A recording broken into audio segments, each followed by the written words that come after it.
Welcome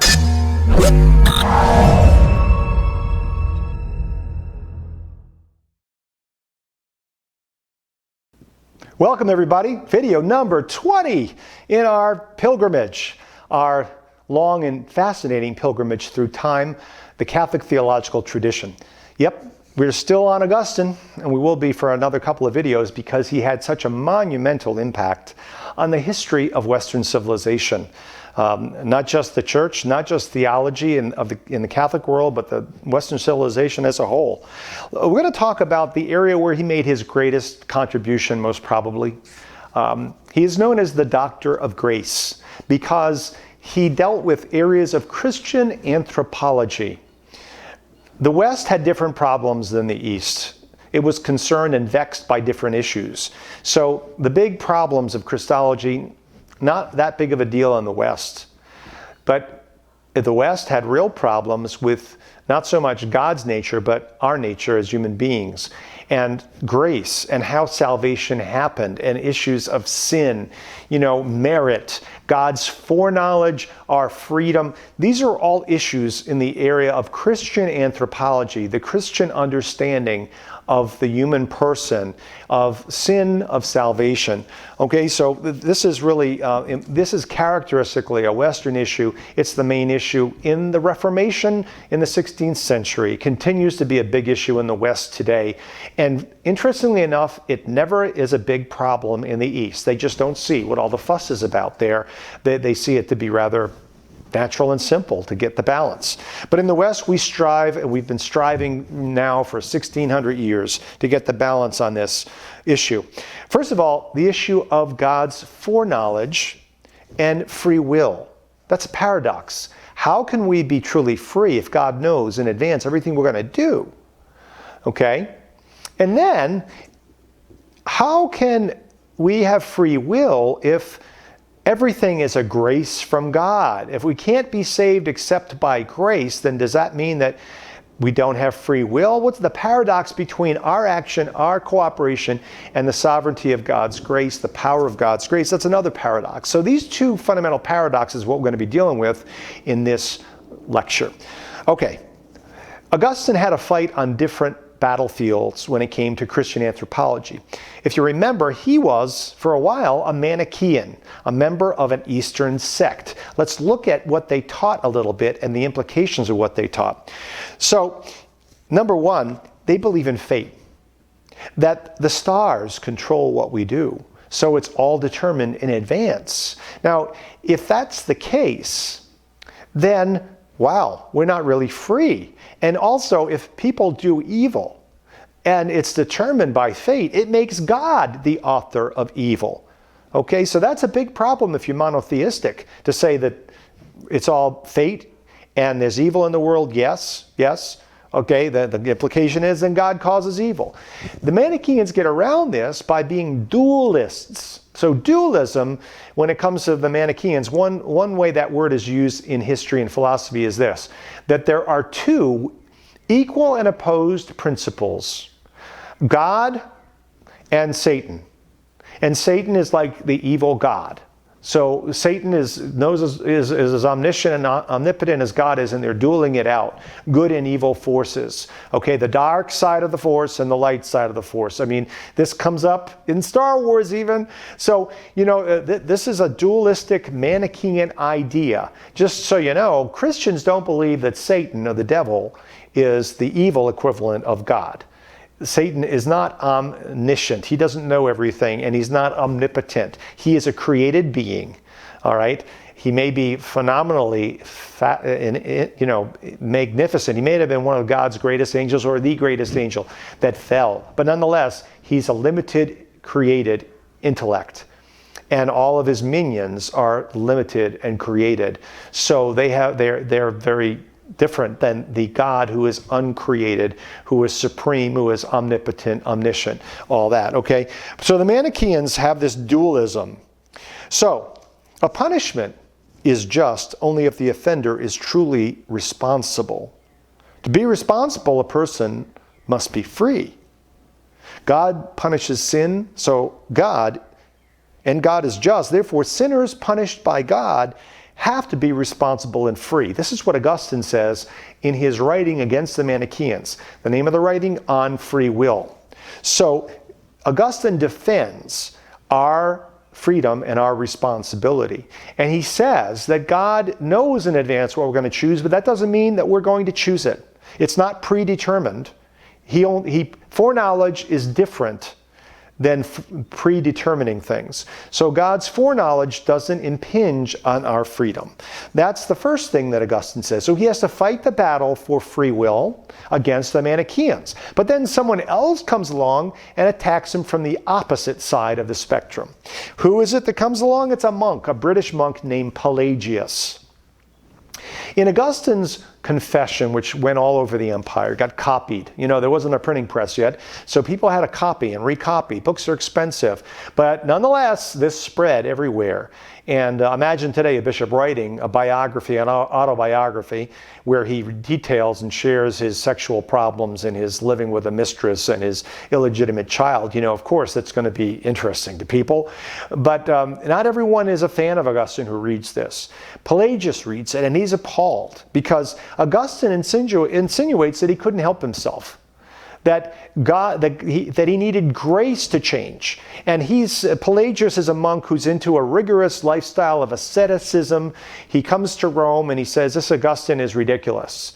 No, God helps those who help themselves. Grace is not necessary. You're just making an excuse. You have the ability to change and to live God's law. God wouldn't give us his law if we couldn't live it. So he believes that we, by our own willpower, can do what is right. Is there grace? Yes, but grace is a bonus. It's a bonus given by God to the good. So do what's right. God will make it easier by giving you grace. But grace isn't necessary. God's help isn't necessary. Just pull up your pants and do it. Just do it. That's the mentality of Pelagius.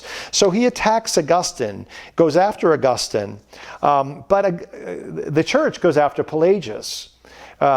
In Carthage, in North Africa, there's a local council in 418 that condemns Pelagius. You can read that decree in The Christian Faith. You can actually read that. This is a local council now. It's not ecumenical. But just so you know, local councils are exercises of the episcopal magisterium.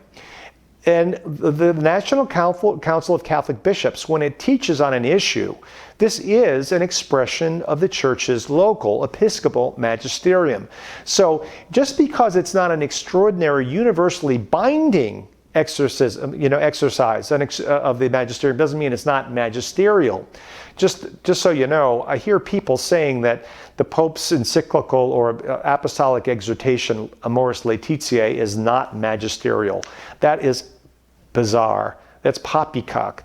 Everything that the Pope teaches when he's officially teaching, and he's teaching on the family, and he's talking about lifestyle and love in the family. This is teaching. It may not be he may not be defining a dogma, and it may not be infallibly proposed, but it's still magisterial teaching.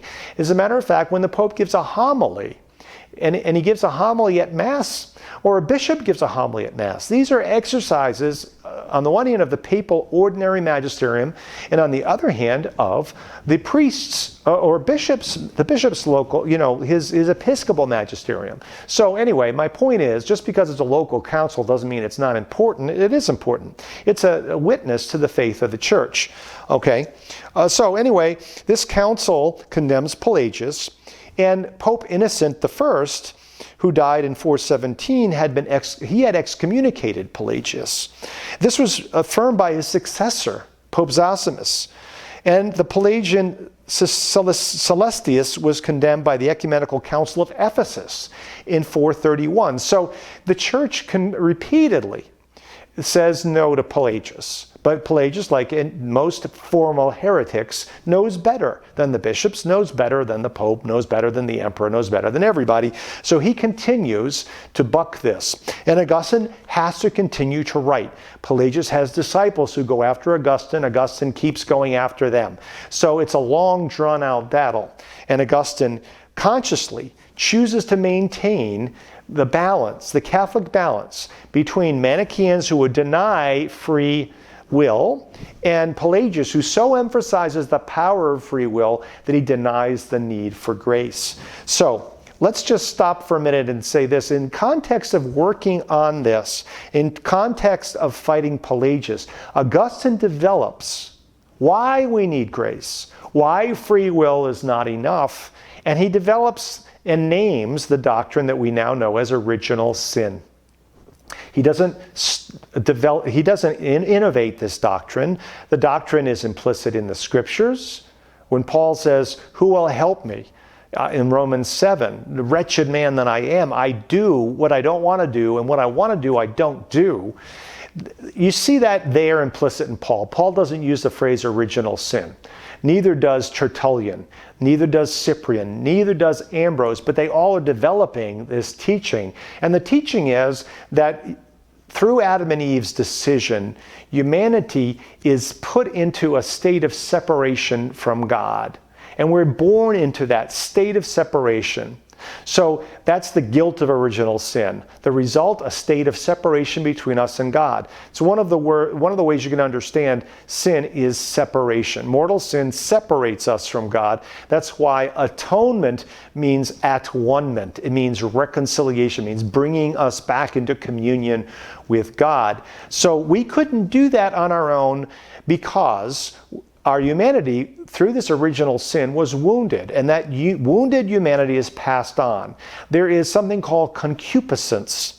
Concupiscence means the tendency towards sin, particularly towards a love of pleasure in a way that makes us violate the law of God, an inordinate craving for pleasure in and for itself rather than for its original purpose. For example, lust is sexual desire that's cut off from the proper context of fostering love and life, committed love, marital love, exclusive love for a lifetime, and openness to life. So sex ripped outside of that context become a force for self-aggrandizement, for self-gratification. That's lust. Okay, lust is twisted, its concupiscence. So there's in us, there is a tendency towards evil that's a result of original sin. Okay, so there's a separation, a need of salvation. There's an inability to fix things on our own because we drift towards sin. There's something marring us. Okay, so we need grace. We absolutely need grace, which comes to heal us and make it possible for us to say yes to God, open ourselves to God. So this theology of original sin is named as original sin by Augustine. As far as we know, he's the first one in the Latin tradition to name it, although the doctrine's already there, developing in people like Tertullian, Cyprian, and Ambrose. I want to just point something out in terms of this elaboration of original sin. The image, a metaphor is used of stain that's passed on, the stain of original sin. And this is used also in explaining the Immaculate Conception of Mary. I just want to point out that this is a metaphor. Everything in theology is used, every statement we make is made by way of analogy. And that analogy from human experience, from the physical experience that we have when our garments get stained, that expresses something of the spiritual reality we're trying to express, but it's inadequate. Every human comparison, every analogy, every image is inadequate. It breaks down if you try to push it too far. Now, the Eastern Orthodox are not standing in the tradition of Tertullian and Ambrose and Augustine. They do accept Ambrose as a father and as a saint, but they don't like the imagery of original sin, the language of original sin, the imagery of the stain. They don't like that. So just so you know that of course they believe that humanity is in a state of need and it needs grace and it needs salvation, but they don't like the language in the East of original sin. This is distinctively Western and distinctively Augustinian. And since the Protestant Reformation is Augustinian, Protestants and Catholics are on the same page with this language, with this imagery, but not the Eastern Orthodox, just so you know. Okay, so what Augustine is doing is he is pointing out, first and foremost, he argues again from the liturgy. Look, we have a tradition of baptizing infants. If we're not born into a state of sin needing redemption, then why would we ever baptize infants? So implicit in infant baptism, the tradition we've received from the apostles, a tradition that wasn't followed in my youth, which was a real big mistake, he says. But he says infants need salvation. And he actually points out in the Confessions how you can notice, even before the age of reason, in infants, you can notice self-absorption. You can notice selfishness. You know, an infant's first words could be mama and dada, or it could be no or mine. And so you see selfishness in infants. You see rebellion even before full use of reason. So this is Augustine just he's reflecting on human experience. He's reflecting on the experience of the church and its liturgy, and he says, look, we need salvation from the moment of conception.